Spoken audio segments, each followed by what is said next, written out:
Royal College group of 1997, and he'll be discussing his experience at US. So basically, the session would be immensely valuable for you. So you can, if you at the end of the session, we'll be having a Q&A session where you can clarify all your doubts related to the field. So without further ado, let me introduce Saritha Ratwata from Royal College Group of 1997 to give his presentation. Over to you, sir.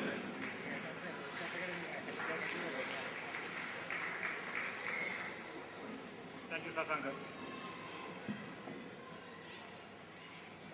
We are running a little late, so I won't take too much time. First of all, let me just start by saying congratulations. You're in the right place, you're on the right track. However, even at Royal College, despite the very good achievement rates we have at the O-levels and A-levels, and in later life that you can see when you look at our corpus of old boys, we, as one of the largest state-run schools, reflect the same issue that you can see in the rest of the education system. In Sri Lanka, if you look at the 2007 figures, about 3.5 lakhs of students sit for the O-levels, more than 3.5 lakhs from schools, whereas including the outside candidates, you have about 4.5 lakhs. Just under 2 lakhs qualify for the A-levels of that number. About just over 1 lakh qualifies to get into the state universities from that number, but only 17,000 can get into the state universities. So you can see there's a big bottleneck there. However good you are, even though you are at one of the highest achieving schools in the country, that will be reflected in the results for your class. Now, Sl2College was created to help students like you think about your range of higher education options, locally and abroad. Maybe not traditional university education. You might consider professional qualifications. You have to be aware of the pros and cons of those choices as well. But this is a free, unbiased service to students like you, from people who have been in your shoes, been through the same problems, faced the same choices that you will face, and have come out mostly for the better at the end of that.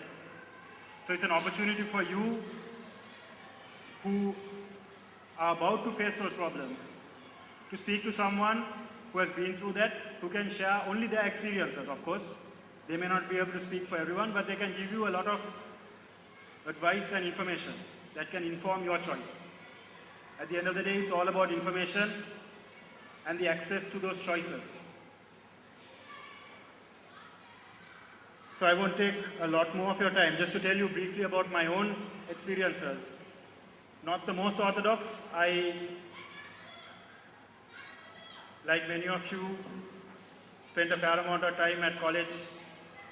When I say college here, we mean Royal College, but spent a lot of time here concentrating on sports.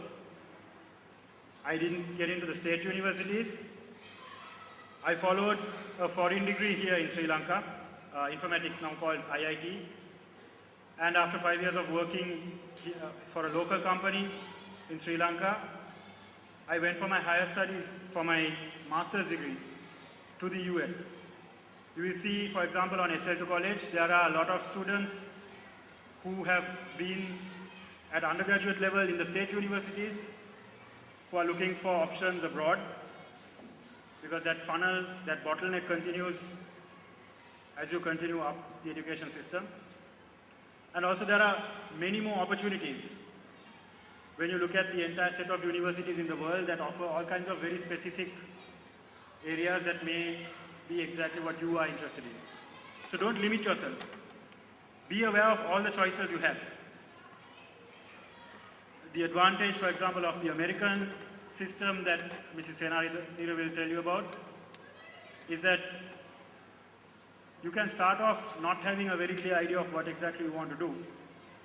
But as you go through that system, you will be able to make your own choices and understand better what lies ahead of you and how to work towards that.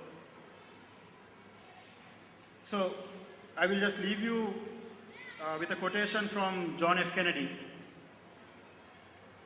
He said, "Let us think of education as a means of developing our greatest abilities, because in each of us there is a private hope and dream which, fulfilled, can be translated into benefit for everyone and greater strength for our nation."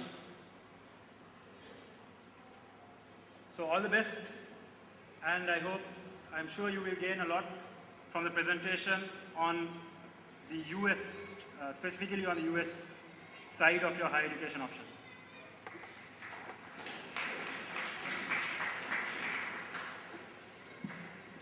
Thank you, Charita.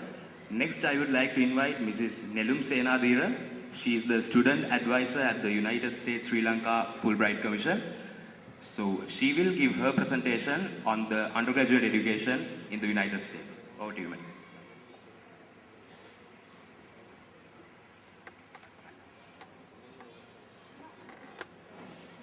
So it's on. Select it from here.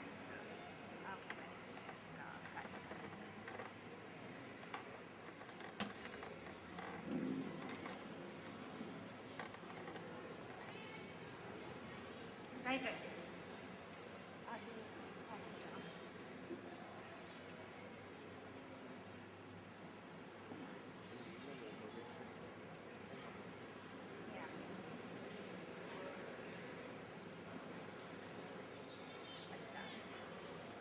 Good morning. It's nice to be here at Sl2College, and yes, we have been missing some time, so I'll just continue from where Charita started. I understand you are from the grade 13, am I right? You're from the grade 13 class? Okay. And you are the ones who are now looking for the next step. And as Charita says, it has for the last several decades, I would say, been a little disappointing because not everyone who qualifies can get into university in Sri Lanka.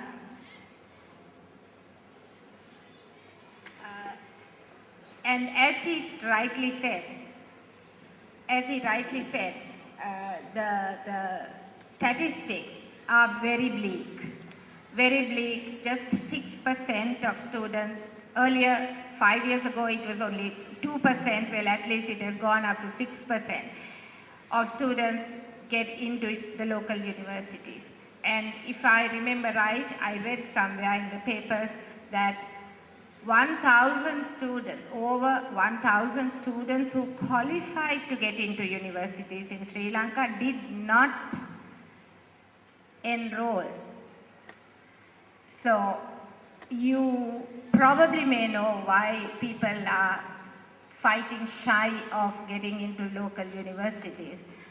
You never know what happens, you never know what circumstances, what experiences you might have. So there are various reasons. So we need to think about it. Lots of people wait till the last moment. I'm the Education USA advisor at the US-Sri Lanka Fulbright Commission. I'm pretty sure some of you may already be visiting us. Last week when the results were out, we have had a glut of people. What has happened is, you got to remember that the universities in all the other countries start in August or September.